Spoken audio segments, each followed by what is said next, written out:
ইতিমধ্যেই এসআইআর শুরু হয়ে গেছে, বাড়িতে বাড়িতে গণনা ফর্ম দেওয়া শুরু হয়ে গেছে, কিন্তু অনলাইনে আপনারা কিভাবে করবেন? যারা অনলাইনে করতে চাইছেন, আপনি বাইরের রাজ্যে কাজ করেন, পরিযায়ী শ্রমিক, বাড়িতে উপস্থিত নেই, আপনি কিভাবে আবেদন করবেন?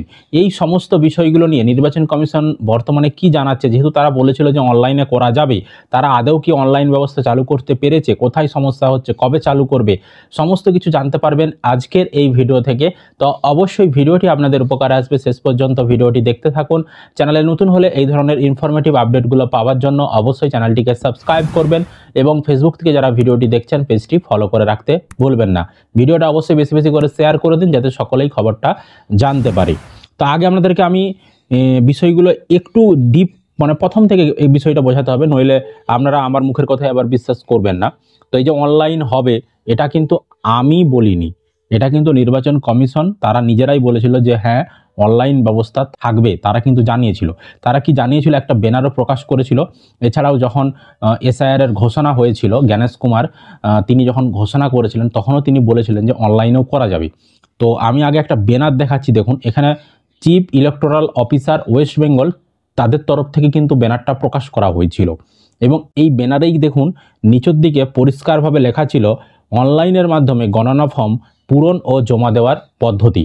এখানে কি পদ্ধতি বলা হয়েছিল, আপনি ইসিআই নেট অ্যাপের মাধ্যমে গণনা ফর্মটি ডাউনলোড করতে পারবেন এবং এটি পূরণ করে সেখানে আপলোড করতে পারবেন। ইসিআই নেট যে অ্যাপ, সেই অ্যাপে বলা হয়েছিল। এছাড়াও বলা হয়েছিল voters.eci.gov.in ওয়েবসাইটে গিয়ে গণনা ফর্মটি ডাউনলোড করতে পারবেন এবং সেখানেই কিন্তু পূরণ করে আপনারা আপলোড করতে পারবেন। তার মানে দুটো পদ্ধতির কথা নির্বাচন কমিশন আমাদের যে ওয়েস্ট বেঙ্গল সিইও দপ্তর তারা কিন্তু জানিয়েছিল।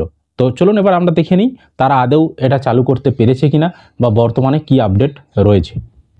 তো আপনারা কি করবেন এই অনলাইন বিষয়গুলো করার জন্য, তো আমি দেখিয়ে দিচ্ছি স্টেপ বাই স্টেপ, স্ক্রিনে দেখতে পাচ্ছেন। তো আপনারা আপনাদের ফোনে প্লে স্টোর যে অ্যাপ্লিকেশনটি রয়েছে সেই প্লে স্টোর অ্যাপ্লিকেশনটি ওপেন করবেন এবং সেখানে যে সার্চ অপশান রয়েছে সেই সার্চ অপশানে আসবেন, এসে আপনি লিখবেন ইসিআই নেট, ইসিআই নেট, এই বানানটা আপনি প্লে স্টোরে এসে সার্চ করবেন, তাহলেই দেখবেন প্রথমেই একটা অ্যাপ চলে এসেছে ECI net, election commission of ইন্ডিয়ার তরফ থেকে এই অ্যাপটা, অফিসিয়াল অ্যাপ ওনাদের। তো এই অ্যাপটা চলে এসেছে দেখতে পাচ্ছেন, এই অ্যাপটাকে আপনাকে ইনস্টল করতে হবে। তো এখানে ইনস্টল বাটন পাবেন, ইনস্টল করতে হবে। তো আমাদের যেহেতু ইনস্টল করা ছিল, নতুন আপডেট দিয়েছে, আমরা আপডেট করছি, দিয়ে অ্যাপটা ওপেন করে আপনাদেরকে আমি দেখাচ্ছি এখানে কি কি অপশান রয়েছে বা অনলাইনে করার কিছু অপশান রয়েছে কি নেই। তো আমরা অ্যাপটা ইনস্টল করে ওপেন করে নিয়েছি। তো ওপেন করার পর এখানে দেখতে পাচ্ছেন এইরকম অপশান রয়েছে, voter registration form, tag your application, voter card, complain, search name, voter list, তারপর এপিক ডাউনলোড, বুক কলে বিএলওর যে অ্যাপয়েন্টমেন্ট সেগুলো ও আরও অন্যান্য অপশানগুলো রয়েছে। কিন্তু এখানে আমরা দেখতে পাচ্ছি না কোথাও এসআইআর এর অপশান রয়েছে বলে, অর্থাৎ যে স্পেশাল ইন্টেনসিভ রিভিশন গণনার ফর্ম ডাউনলোড করার বা আপলোড করার বা অনলাইনে আবেদন করার কোনো অপশান কিন্তু এখানে এখনও দেয়নি। ঠিক আছে, এটা একটা গেল। এবার দ্বিতীয় যে পদ্ধতিটা বলেছিল সেটাও আমি একটু আলোচনা করছি, সেখানে দিয়েছে কিনা। আপনারা গুগলে চলে আসবেন, গুগলের সার্চ বাটনে এসে সার্চ করবেন voters.eci.gov.in যে ওয়েবসাইট, সেই ওয়েবসাইটটা সার্চ করবেন, তাহলে এখানে দেখবেন যে ভোটার সার্ভিস পোর্টালের অফিসিয়াল ওয়েবসাইট চলে এসেছে এবং এখানেও আমরা দেখে নেব এসআইআর এর কোনো অপশান এসেছে কিনা। তো এখানেও কিন্তু আমরা দেখতে পাচ্ছি না এসআইআর এর কোনো অপশান রয়েছে বলে। এখানে আমরা যে এসআইআর অনলাইনে আবেদন করবেন বা ফর্ম ডাউনলোড করবেন, হ্যাঁ, বা আপনারা আবার ফর্মটা আপলোড করবেন, এই ধরনের কিন্তু এখন পর্যন্ত কোনো অপশান এখানে আসেনি। ঠিক আছে, তো বুঝতেই পাচ্ছেন যে এখানে কিন্তু এখনও যে অনলাইন প্রসেস সেটার বিষয়ে কিন্তু এখানে কোনো কিছু আপডেট নেই। এবার এই যে অনলাইন কবে চালু হবে এ বিষয়ে কি বলা হচ্ছে সে বিষয়ে একটা প্রতিবেদনও প্রকাশ হয়েছে, আমি সেটা একটু আপনাদের সঙ্গে দেখাচ্ছি, তাহলে বিষয়টা আপনাদের আরও বুঝতে সুবিধা হবে। দেখুন এই সংক্রান্ত আপডেটে বলা হচ্ছে যে একযোগে মঙ্গলবার থেকে পশ্চিমবঙ্গ সহ দেশের 12টি রাজ্য এবং কেন্দ্রশাসিত অঞ্চলে শুরু হয়েছে এসআইআর এনুমেরেশন ফর্ম বিতরণের কাজ। কবে থেকে না 4 নভেম্বর থেকে। কিন্তু গোটা প্রক্রিয়া সীমাবদ্ধ থেকে গেল হাতে হাতেই, কারণ প্রধানমন্ত্রী নরেন্দ্র মোদীর ডিজিটাল ভারতে ইনুমেরেশন ফর্ম ফিল আপ এবং জমা দেওয়ার অনলাইন প্রক্রিয়া চালুই করতে পারল না নির্বাচন কমিশন। অর্থাৎ তারা যে চালু করবে বলেছিল সেটাই তারা চালুই করতে পারল না, সেটাই বলা হচ্ছে। আরও নির্দিষ্ট করে বলতে গেলে একসময় অমিত শাহের স্বরাষ্ট্রমন্ত্রকের দায়িত্ব সামলানো তথা বর্তমানে দেশের প্রধান নির্বাচন কমিশনার জ্ঞানেশ কুমার। ফলে ভোটার কার্ডে ছাপানো ঠিকানা থেকে কর্মসূত্রে বা অন্য কোনো প্রয়োজনে যারা দূরে রয়েছেন তাদের ধোঁয়াশা ও আতঙ্ক দুই কিন্তু বাড়ল। কিন্তু কেন চালু করা গেল না অনলাইন পরিষেবা? নির্বাচন কমিশনের তরফে এর কোনো সদুত্তর নেই, মানে তারা কিছু বলতে পারছে না বিষয়টা নিয়ে, কেন চালু করা গেল না। উল্টে তাদের দাবি অনলাইন পরিষেবা তো একটা বিকল্প মাত্র, ফলে এখনই শুরু করতে হবে তার মানে নেই, এরকমটা তাদের সাফাই। কিছুদিনের মধ্যেই চালু হয়ে যাবে, তারা বলতে চাইছে কিছুদিনের মধ্যেই চালু হয়ে যাবে। বুধবার থেকে এনুমারেশন পর্বের অনলাইন পরিষেবা চালুর সম্ভাবনা থাকলেও তা এখনই জোরের সঙ্গে নিশ্চিত করতে পারছেন না রাজ্যের সিইও অফিসের আধিকারিকরা। যেহেতু বিরাট একটা তথ্যভাণ্ডার নিয়ে কাজ এবং 12 রাজ্যে এসআইআর একসঙ্গে শুরু হচ্ছে, তাই বাড়তি সময় লাগছে বলেই মত আধিকারিকদের। মানে অনলাইনটা চালু করতে সেই কারণে একটু সময় লাগছে। তাতে অবশ্য মানুষের উৎকণ্ঠা কমছে না।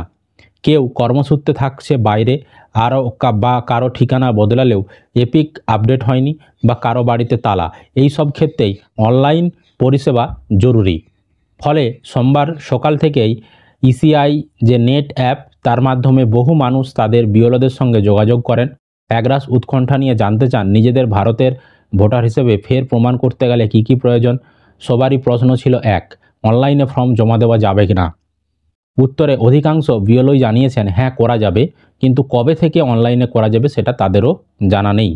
অনলাইন পরিষেবা চালু না হলেও বাইরে থাকা ব্যক্তির ফর্ম অন্য কেউ পূরণ করে দিতে পারেন, কিন্তু পরিবারের কেউ ওই ঠিকানায় না থাকলে তা সম্ভব নয়। এমনকি একাধিক নির্বাচনী আধিকারিক এ নিয়ে ফাঁপড়ে পড়েছেন এই বিষয়টা নিয়ে আর কি, কারণ তারাও কাজের সূত্রে এখন বাড়ি যেতেই পারবেন না। এরকমও অনেক নির্বাচন আধিকারিক তারাও কিন্তু কাজের সূত্রে, ধরুন আমাদের রাজ্যে এসেছে, তাদের রাজ্যে এসআইআর হচ্ছে, তারাও তো বাড়ি যেতে পারবে না, তাহলে তারা কীভাবে করবেন, এই বিষয়টাও কিন্তু এসেছে সামনে।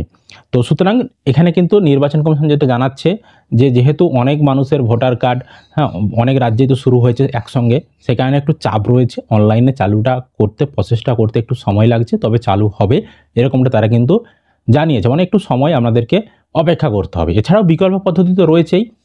আপনার বাড়িতে কেউ যদি থেকে থাকে, আপনার বাড়িতে ধরুন আমার বাড়িতে 5 জন সদস্য, 2 জন বাইরে কাজ করে, বাকি 3 জন বাড়িতে রয়েছে। তো বিএলও যখন ফর্মটা দিতে আসবে, আপনার বাড়িতে ওই 5 জনের ফর্মটাই দিয়ে যাবে। এবার ওই বাড়িতে যারা রয়েছে তারা কিন্তু যিনি বাইরে রয়েছেন তার হয়ে ফর্মটা ফিল আপ করতে পারবেন এবং তার হয়ে সই করে, সম্পর্ক লিখে, তারিখ লিখে বিএলওকে জমা করতে পারবেন, কোনো সমস্যা নেই। তবে একটাই সমস্যা, যাদের বাড়িতে কেউই নেই, ধরুন 5 জন সদস্য বাড়ি, তারা সকলেই বাড়ির বাইরে কাজ করে, বাড়ি পুরো তালা বন্ধ, তাদের ক্ষেত্রে একটু সমস্যা হবে। তো সেই সমস্যারও সমাধান হয়ে যাবে, কিছুদিনের মধ্যেই অনলাইন চালু হবে, এরকমটা কিন্তু জানানো হয়েছে। তো আপনারা একটু অপেক্ষা করে থাকুন, যেহেতু 1 মাস সময় রয়েছে ফর্ম জমা দেওয়ার, একদম 4 ডিসেম্বর পর্যন্ত, তাই আপনারা একটু অপেক্ষা করে থাকুন। তো আপনাদের সমস্যার সমাধানের জন্য নির্বাচন কমিশন বদ্ধপরিকর, তারা কিন্তু অনলাইন প্রসেসও চালু করবে, এরকমটা কিন্তু জানিয়েছে। ঠিক আছে, বোঝাতে পেরেছি? তো যদি কোনো প্রশ্ন থাকে অবশ্যই কমেন্ট করে জানাবেন। যখনই অনলাইন প্রসেস চালু হবে সেখানে কিভাবে কি করতে হবে সমস্ত তথ্য আপনারা এই চ্যানেলে পেয়ে যাবেন। তাই চ্যানেলটিকে আপনারা সাবস্ক্রাইব করে রাখবেন, ভিডিওটা বেশি বেশি করে বন্ধুদেরকে শেয়ার করে সকলকে খবরটি জানতে সাহায্য করবেন। আর ফেসবুক থেকে যারা ভিডিওটি দেখছেন অবশ্যই কিন্তু পেজটি ফলো করে রাখবেন এই ধরনের আপডেটগুলো সবার আগে পাওয়ার জন্য।